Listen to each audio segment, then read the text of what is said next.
The hard work and, the shared experience of 34 years of business, that is no small feat at all. And to still be so involved in the business is incredibly admirable. If you were to talk to other entrepreneurs and you were to give them advice on them starting a business today, what's one piece of advice you might give?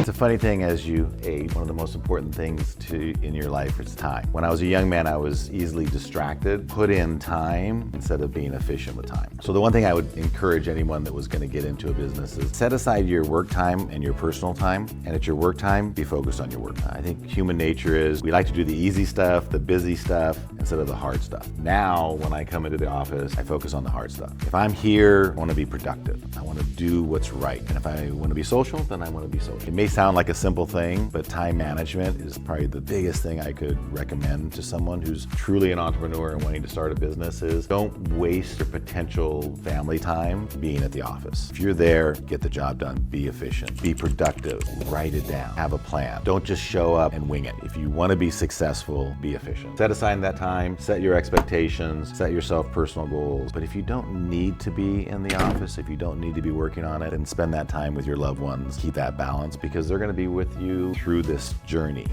and you've got to feed that part of the relationship too. It also taught me to be very focused. I used to talk about when I went on vacation, I had a vacation phone because I was going to disconnect, and I encourage that to people because sometimes people take time off and they still answer calls or they still work on it in the evening instead of being focused on the family. And I found that if I took that time and I focused on my family and focused on my time off, I came back on fire. And so then my production in the business was so much more efficient. Whereas if you don't get that recharge, it's harder. Another big one is networking.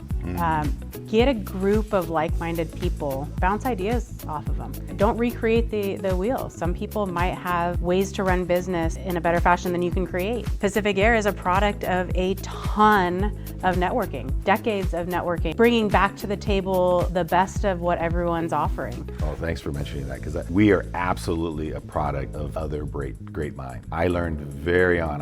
It's funny, I'm very competitive, but I don't have a big ego in the respect that I don't need to create it. Give me the answer, I'll follow your lead. Just give me a good answer, because if it's not a good answer, then I want to make it better. I networked from day one. Back in '95 when I turned on a computer finally. I joined a group called the Contractor Success Group, 300 great HVAC companies across the United States. And to be able to just sit with non-competitors that you could freely talk about great ideas and share your great idea and get someone else. Every company I visited gave me some gold nugget, some great little piece of information. I think my managers used to stress a little bit when I went to those meetings because they knew Mark's gonna come back with something. This is the worst. And I'm a quick start, so okay, we can keep doing it the way we've been doing it, which I've seen is wrong or not as good as this, or we could just today change to this. And Who Moved My Cheese? That was the book Who Moved My Cheese. I tell people all the time they need to read that book. I was Velveeta. It's like I was moving all the time. But I built a culture. I have no problem making a change if I see a better idea. Be open to change. Don't think that you're the only one that can come up with a great idea. There are great people.